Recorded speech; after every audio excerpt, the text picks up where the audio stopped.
Good morning, all of you. My name is Vishnu Sharma, lecturer Computer Science, Government Polytechnic College, Dausa.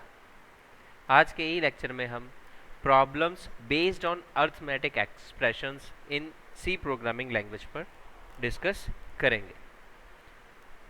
ये हमारा topic board of technical education Rajasthan के subject code CS 201, EL 210, ME 210 C programming language से related है।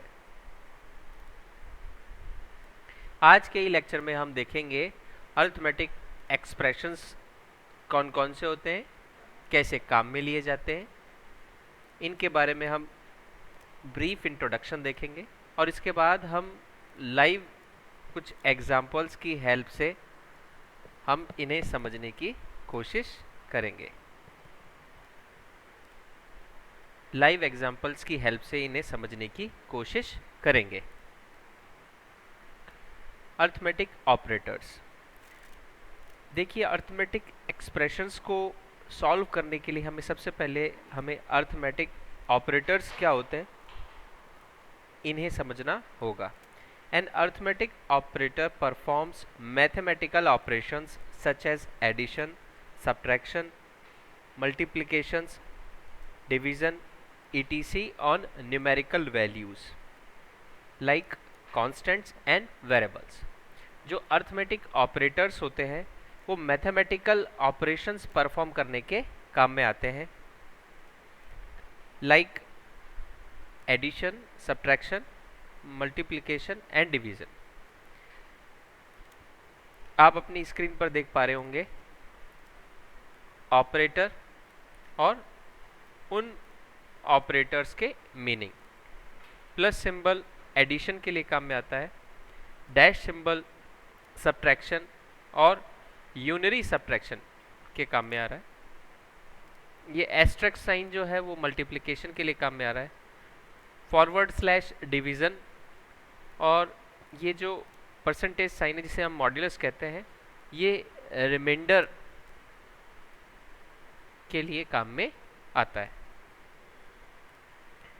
हम देखते हैं the operators addition, subtraction and multiplication computes addition, subtraction and multiplication respectively as you might have expected. आप addition, subtraction और multiplication को तो बहुत सिंपली जानते ही होंगे, लेकिन इन्हें सी प्रोग्रामिंग के अंदर थोड़ा डिफरेंट तरीके से ट्रीट किया जाता है। फॉर एग्जाम्पल अगर आप नॉर्मल कैलकुलेशन देखेंगे 9 डिवाइड बाई 4 तो ये कैलकुलेट होके क्या आता है 2.25, ठीक है। पर अगर हमें इसी एक्सप्रेशन, इसी अर्थमेटिक एक्सप्रेशन को अगर सी में हम परफॉर्म कराएंगे इंटीजर वैल्यू के लिए तो 9 divide by 4 equals to 2 calculate होकर आएगा, क्योंकि ये क्या है एक इंटीजर। सी लैंग्वेज में 9 डिवाइड बाई 4 क्योंकि दोनों ही वैल्यूज़ इंटीजर टाइप की है तो इनका रिजल्टेंट भी इंटीजर ही आएगा, फ्रैक्शनल पार्ट में नहीं आएगा, फ्लोटिंग पॉइंट नंबर नहीं आएगा। अगर इन एक्सप्रेशंस में 9 और 4 जो इंटीजर वैल्यूज़ हैं अगर इनमें से कोई एक भी फ्लोटिंग वैल्यू होता तो इसका आंसर जो आता, इसका आंसर कैलकुलेट होने के बाद आपका फ्लोटिंग पॉइंट में ही आंसर आता, जैसा कि नॉर्मल कैलकुलेशन में होता है 9 डिवाइड बाई 4 2.25। लेकिन अगर ये दोनों फ्लोटिंग वैल्यूज़ में नहीं है, दोनों में से कोई भी वैल्यू, तो इसका रिजल्टेंट कैलकुलेट होकर 2 ही आउटपुट में शो होगा। It is because both values a and b are integers.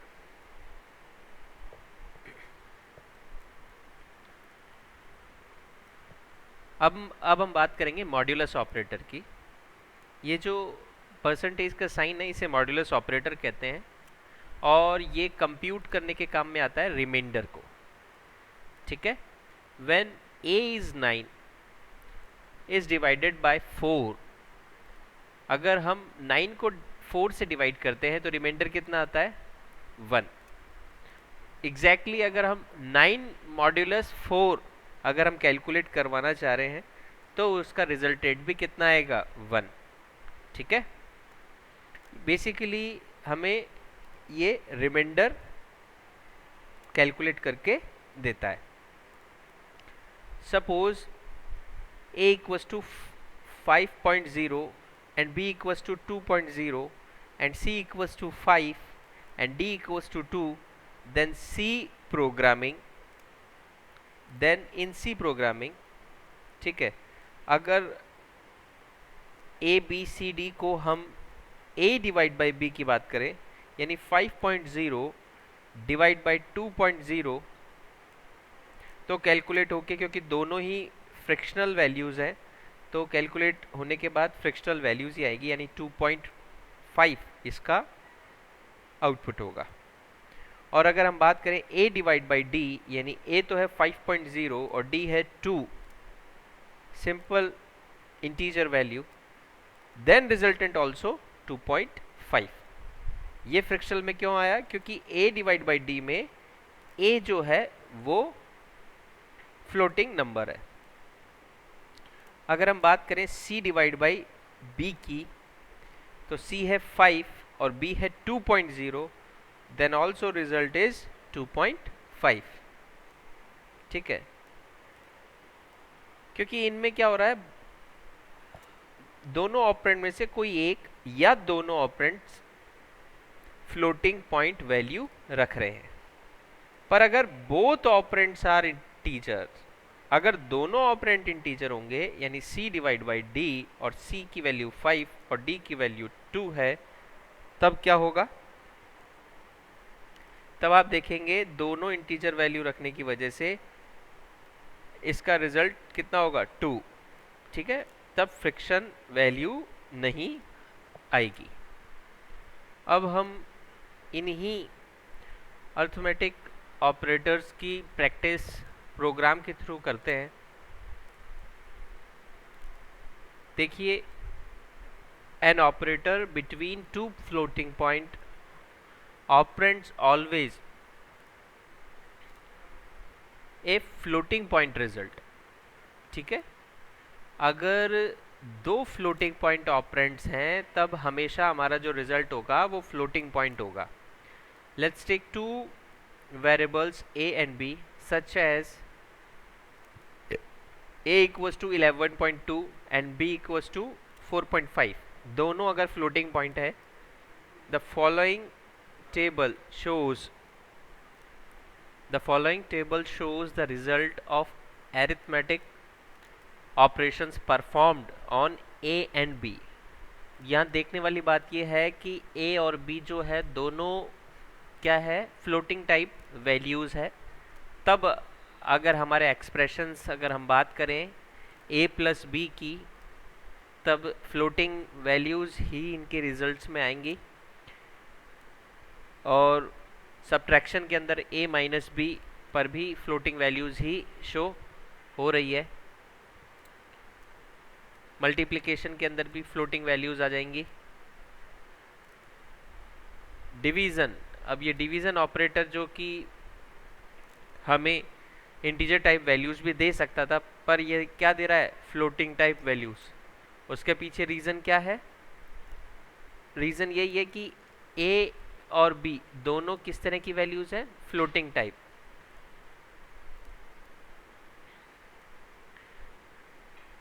अगर हम एक्सप्रेशन की बात करें तो इन्हें अगर हम रन करके देखें तो हमने एक प्रोग्राम छोटा सा डिज़ाइन किया है। हेडर फाइल ली हमने stdio.h, उसके बाद मेन फंक्शन जो कि इंटीजर टाइप वैल्यू रिटर्न कर रहा है, लास्ट में हमने रिटर्न 0 से वैल्यू 0 रिटर्न करवाई है। इसके बाद हमने कर्ली ब्रेसेस से मेन फंक्शन ओपन किया, फिर हमने डिक्लेरेशन सेक्शन में हमने डिक्लेयर किया double values a and b को। ठीक है, दोनों फ्लोटिंग टाइप वैल्यू है। a और b वेरिएबल को डिक्लेयर भी किया हमने। इसके बाद हम कैलकुलेट करा रहे हैं printf function a plus b, a minus b, a multiply by b, a divide by b। ठीक है, तब हम इन्हें कैलकुलेट करवाएंगे और हम रिज़ल्ट इनका अगर शो करते हैं तो सबसे पहले हम फाइल को कंपाइल करते हैं। कंपाइलेशन में कोई एरर नहीं है, कोई वार्निंग नहीं है, कंपाइलेशन प्रोसेस ओके है। देन हम रन करेंगे तो आप देखेंगे यहाँ पर अगर 9.2 और 2.1 ए और बी की जगह वैल्यूज़ ली जाए फ्लोटिंग टाइप, तब a प्लस बी कैलकुलेट होके 11.300 आ रहा है फ्लोटिंग टाइप। और अगर हम बात करेंगे a माइनस बी की, तब कैलकुलेट होके क्या आ रहा है 7.1। अगर हम बात करेंगे a मल्टीप्लाई बाय b की, तब कैलकुलेट होके आ रहा है 19.3200। ठीक है, फ्लोटिंग वैल्यूज़। और अगर a डिवाइड बाय b की बात करोगे आप तो भी 4.380। ठीक है, ये भी फ्लोटिंग वैल्यूज़ ही एज आउटपुट शो कर रहा है। उसके पीछे रीज़न यही है कि a और b दोनों में से कोई एक भी अगर फ्लोटिंग वैल्यूज़ होगी तो रिजल्टेंट फ्लोटिंग ही आएगा। इस तरीके से आप फ्लोटिंग वैल्यूज़ को, फ्लोटिंग पॉइंट अर्थमेटिक एक्सप्रेशंस को कैलकुलेट कर सकते हैं। अगर हम बात करें मिक्स्ड मोड अरिथमेटिक ऑपरेटर्स की, तो हमने हेडर फाइल stdio.h लिया, मेन फंक्शन लिया। मेन फंक्शन के बाद हमने क्या किया, a और b वेरिएबल्स लिए, a की वैल्यू 9 और b की 2 ली। देन हमने printf फंक्शन की हेल्प से a प्लस बी कैलकुलेट करवाया, तो यहाँ पर दोनों वैल्यूज़ का जो सम होगा वो कैलकुलेट होकर आ जाएगा। इसी तरीके से सब्ट्रैक्शन और मल्टीप्लिकेशन भी कैलकुलेट होकर आ जाएगा। अगर हम डिवाइड की बात करें 9 डिवाइड बाई 2, अब दोनों में से कोई एक भी फ्लोटिंग वैल्यू नहीं है, तब इसका रिजल्टेंट कितना आना चाहिए, 4 आना चाहिए। हम इसको कंपाइल करते हैं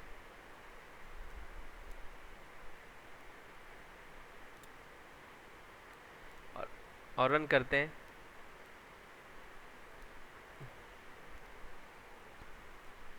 कंपाइल करने पर कोई एरर नहीं, कोई वार्निंग नहीं।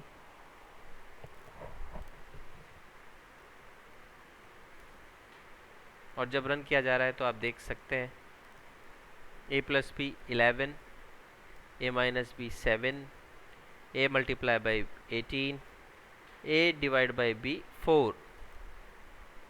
ठीक है, तो यहाँ 4 एक इंटीजर वैल्यू है, फ्लोटिंग पॉइंट नहीं है। उसके पीछे रीज़न यही है कि a और b में से कोई भी एक फ्लोटिंग पॉइंट नंबर नहीं है। कोई भी एक फ्लोटिंग पॉइंट नंबर होता तो इसका रिज़ल्ट चेंज हो जाता। फॉर एग्ज़ाम्पल हम देखते हैं, कि अगर यहाँ पर हम 9.0 या 2.0 इंटीजर टाइप वैल्यू ना लेके फ्लोट टाइप वैल्यू ले लेते या डबल टाइप वैल्यू ले लेते किसी एक को भी, और तब वो एक्सप्रेशन कैलकुलेट करवाते, तब ये एक फ्लोटिंग वैल्यू लेता। तो इस तरीके से आप अपने फ्लोटिंग पॉइंट अर्थमेटिक ऑपरेटर्स को काम में ले सकते हैं। Thank you so much.